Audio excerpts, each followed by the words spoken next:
Welcome to the Cosmic Business Breakthrough Podcast.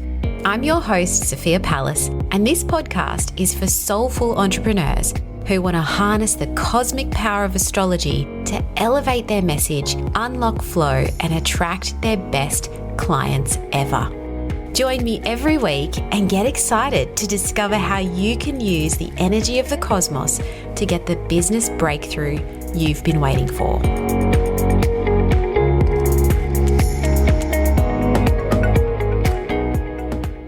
And we're back for another episode of the Cosmic Business Breakthrough. I'm your host, Sophia Pallas, and today we are going to explore a technique that can provide profound insights into the theme of your year. It's called Annual Profections. I have touched on this technique a few times in the past, but today we are going to go there. We're going to go a little bit deeper, and I'm going to show you more about how you can use this system every year in your business to understand more about what's going on for you.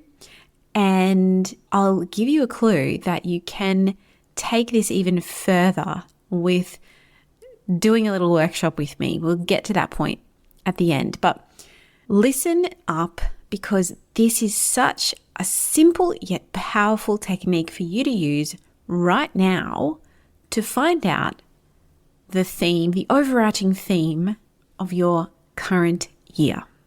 Before we get into the nitty-gritty, let's take a step back and understand what annual profections are and why they matter. So, annual profections is a technique which involves assigning each year of a person's life to a specific house in their natal chart, known as the profected house.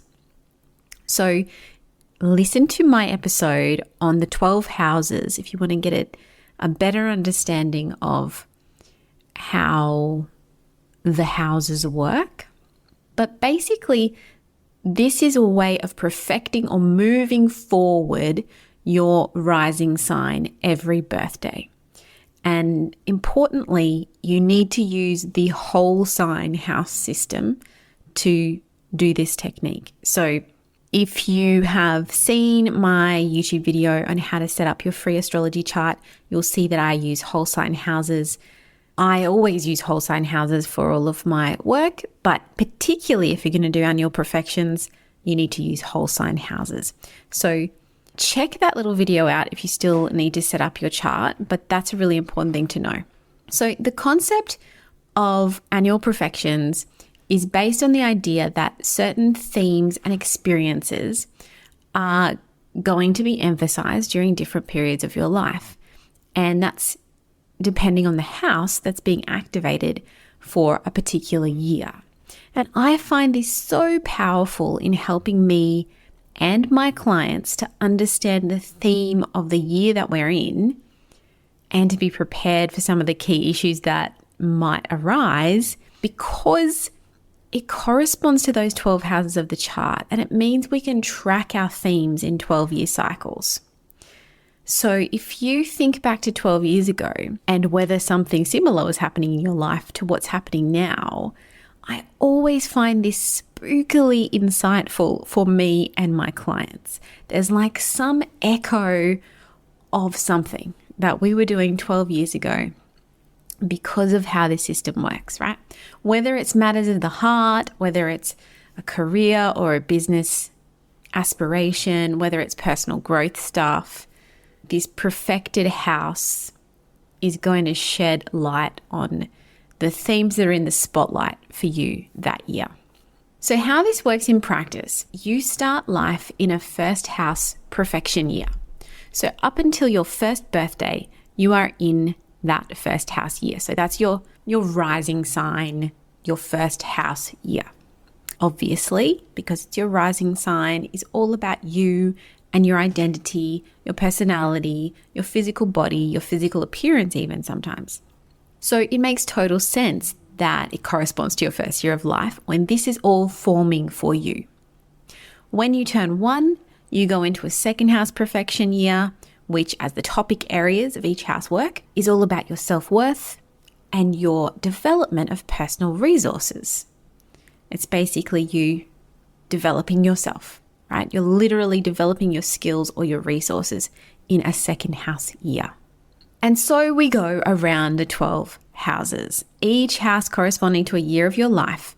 So when you reach the age of 12, you are back in a first house year. Then again when you're 24, and again when you're 36, and again when you're 48, and so on. Let's go through how this works for you. First of all, your profections are based on your birthday. They're not based on the calendar year. Your profection house will change at your birthday each year, or your profected house. This works well for me because my birthday is so close to the end of the calendar year. But if your birthday happens to fall in the middle of the year, you will feel the focus of things shift after your birthday each year. Now, to work out what your annual profection is, it's easiest to use an annual profections wheel, which is just a really simple graphic representation of how the houses are and what age you will be when you get back to that same house position. You can even type it into some free website software, and that will generate your annual profection year as well. I'll pop a link in the show notes for these resources, so you can just go and check that out. It's pretty straightforward. Even if you just type annual profections wheel into Google, you will get an image that I'm talking about, which will help you. I'll give you an example though, like a really specific example. If you're turning 33 or 45 this year, or if you've turned 33 or 45 in the past few months, you are in a 10th house profection year. If you've heard me talk about the 10th house before, you know this is an important house for business because this is the house of your public persona. This is your professional life, your career, your business, or something about your public life is taking center stage this year. And so this can also relate to being drawn more deeply into your calling or your purpose. And basically, it's a phase that's pushing you to take charge of your ambitions and your public image. It's like a bit of a cosmic call to action when it comes to climbing the professional ladder or leaning into your legacy. So you might be changing jobs, changing something about the business, having this surge in professional recognition in some way, or you could be facing some challenges within your business, some things that need to change for the long term. Your work life, your business life, your public life is under the magnifying glass. So if you're in this year now, if you're 33 or if you're 45 in particular, now is a great time to take a moment to reflect on your aspirations, maybe redefine your goals and get back on track, like strategically align yourself for your journey ahead, for the legacy you're leaving, all of that stuff, all of that real 10th house stuff. Now, I'm just going to take you on a little bit of a walk through each of the profection years to give you a bit of a flavor. If you've listened to my episode on the 12 houses, I still recommend you go and listen to that just for some additional insight. But basically, each profection year is based on each of those house topics. So in a first house profection year, it's all about you. It's your cosmic selfie time. This is the time where, you're all about self-discovery, personal growth. You're doing things to assert your individuality, to take center stage in some way. You might be reinventing or redefining yourself in some way. So this happens at the ages of your first year of life, again when you're 12, again when you're 24, again when you're 36, again when you're 48, and so on, in those 12-year cycles. So if you can think to those years in your life and go, when I turned, in my 36th year, for example, there was, for me personally, I can definitely relate to this. This made total sense for me. This was so much about me rediscovering myself, and really reconnecting and redefining who I was. There were a number of reasons why that played out, but it's still aligned with this profection system.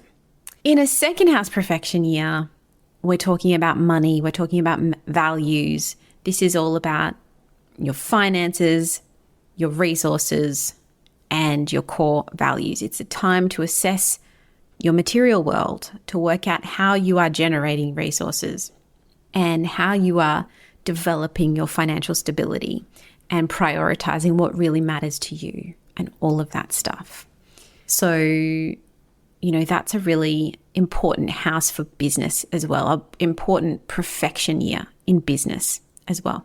A third house profection year, communication is key in a third house profection year. So you're, maybe diving into expanding some ideas, learning, building connections, gaining new knowledge, enhancing your communication skills. It could even be related to short distance travel and really kind of growing your network in some way. Fourth house profection years are about the home. This is all about your home life, your emotional foundation. It's a time for family stuff, improving your home space, exploring your inner world. It often has a lot of focus on your emotional security as well. So interestingly, I'm in a fourth house, or was in a fourth house profection year before my birthday.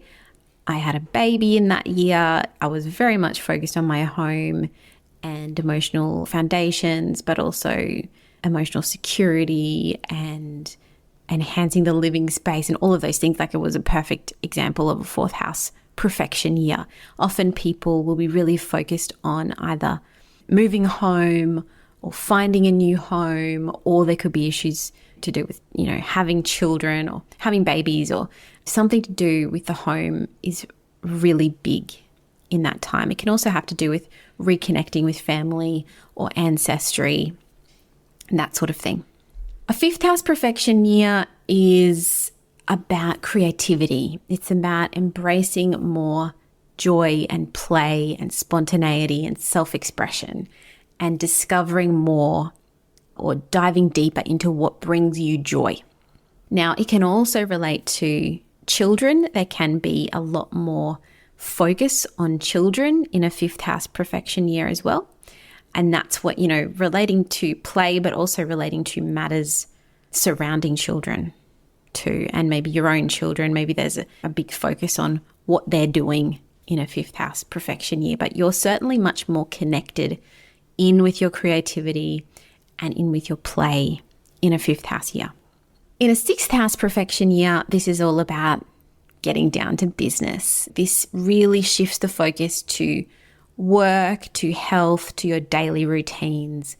What are you doing about self-care? Are you being efficient? How are you creating a solid foundation for your well-being? How are you looking after yourself? How are your routines supporting you? What kind of support do you have in order for your business to run smoothly and your life to run smoothly? Like, this is what you're looking into in a sixth house profection year. This is your focus. In a seventh house profection year, this is really highlighting partnerships, personal and professional partnerships and contracts. So it could have to do with getting married. You might get married, or you could get divorced in a seventh house profection year. It could relate to business partnerships and collaborations and alliances. What is going on with your one-on-one connections? You might be really focused on this in a seventh house profection year. In an eighth house profection year, this is diving into your shared resources. So this year is all about not only exploring your financial empowerment, but also exploring your own inner depths. So you've got those 8 house themes of shared resources, of intimacy, of personal evolution, those kind of things. So you are looking into your finances, you're looking into how things are shared with maybe your partner, with business partners, with taxes, inheritances, all of that stuff. financial planning type things, but you're also looking at yourself from this personal evolution point of view. Maybe you are doing more self-exploration through therapy or through some other modalities, through healing modalities, that kind of thing.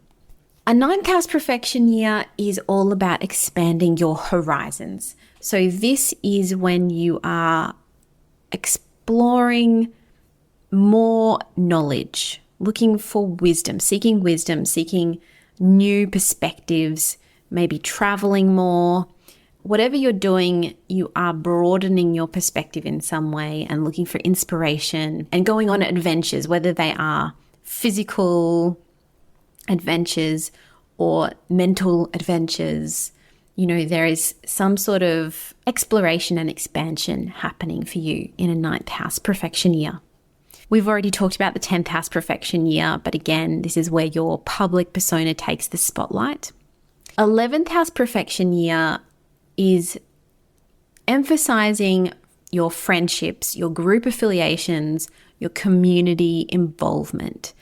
How are you connecting with like-minded people? How are you building your social network? How are you contributing to the collective in some way? That is going to be what's going on for you, or what the theme that is coming up for you in an 11th house profection year. What groups am I in? Are these groups, networks, affiliations, communities serving me? Am I serving them? Is this working? All of those kinds of things are going to come up for consideration in that year. And finally, the 12th house profection year. This is a soul-searching year. This is a quieter, more introspective year, encouraging you to let go of what no longer serves you, embrace a bit more solitude, explore your inner world, and you're preparing or, resetting yourself a little bit as you are approaching that next cycle. You're about to come back into the spotlight again. You're about to go into a first house profection year. So this 12th house is really preparing you for that and allowing you that rest and retreat phase. So, I often find this with clients too, that everybody wants to kind of keep pushing forward, but you really need that rest and retreat so that you can regroup and get things going again. So that is a bit of an overview of the profection years, annual profections. It's important to know that your annual profection is also going to activate any of the personal planets that you have in those houses. So, for instance, if you're in a second house year and you have Venus in the second house, you can expect Venus issues to get more of a focus or pull more focus over the year as well. And there is a next step with annual profections that makes them even cooler and more effective and more exciting. Once you know what house is activated for you this year, you can work out your ruling planet of the year. And the ruling planet of the year is also known as the Time Lord, which I particularly love. Being a Doctor Who fan, you will get that if you're a Doctor Who fan. So when you work out the ruling planet of your year, this is going to help you understand transits, the movement of the planets, and how they impact you even more. The ruling planet of your year is the ruler of the sign that is directing your profected house. So that might sound complicated, but for example, if your rising sign or your first house is Libra, the ruler of Libra is Venus.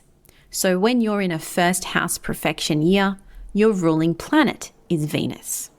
On another example, if your fourth house is directed by the zodiac sign Leo and you're in a fourth house year, the ruling planet of your year is the sun, because the sun is the ruler of Leo, right? So when you get to know the ruling planet of your year, you can keep a close eye on what that planet is up to, because those movements are going to have even more impact on you as you move through the year. For example, if your ruling planet is Mars and we're going into a Mars retrograde, this is going to be extra important and powerful for you. Going back to the 10th house profection year example, the ruling planet of your 10th is like the cosmic director of your career or your public image.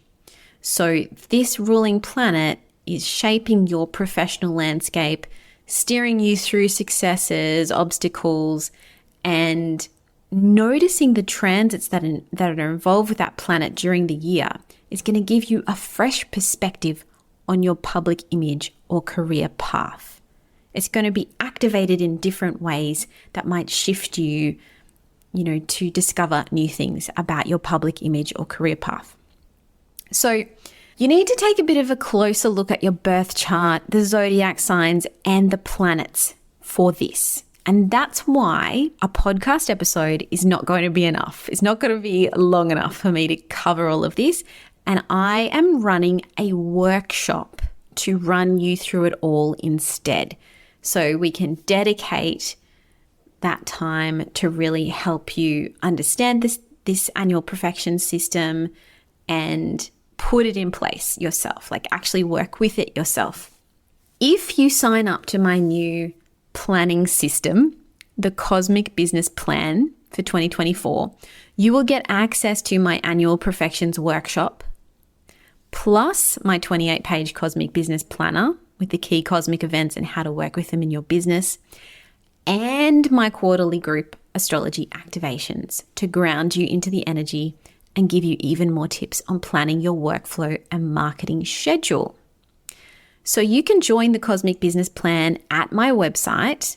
You just need to click the Learn tab for more information. It will take you to the page with all the details, and I will include the links in the show notes. If you'd like to access the workshop, the Annual Profections workshop, without joining the Cosmic Business Breakthrough Plan, you can do that. You can buy it separately as well. I'm giving you those options because I really want you to understand this system. So you don't have to join for the whole plan, but I would really recommend it because if you get it within the plan, then you can understand the transits that will be affecting you, your ruling planet, and your business as well. So you'll have even more insight into what's going to be going on for you in 2024. And of course, depending on when your birthday is, you might have two annual profection years this year, so you might even be finding out what's going on into 2025, and that will be a little bit exciting. So go and grab the workshop. I would love to see you working with this stuff in 2024. It is going to make business and life make so much more sense. In the meantime, have a wonderful week, and I will speak to you soon. Thanks for joining me on the Cosmic Business Breakthrough. If you'd like to learn more about what I do, head to sophiapalace.com or follow me at Sophia Palace over on Instagram. If you're listening on Apple Podcasts or Spotify, I'd love for you to take a moment and review the show if you found it helpful and share it with a few friends. Thanks again, and I'll speak to you next time.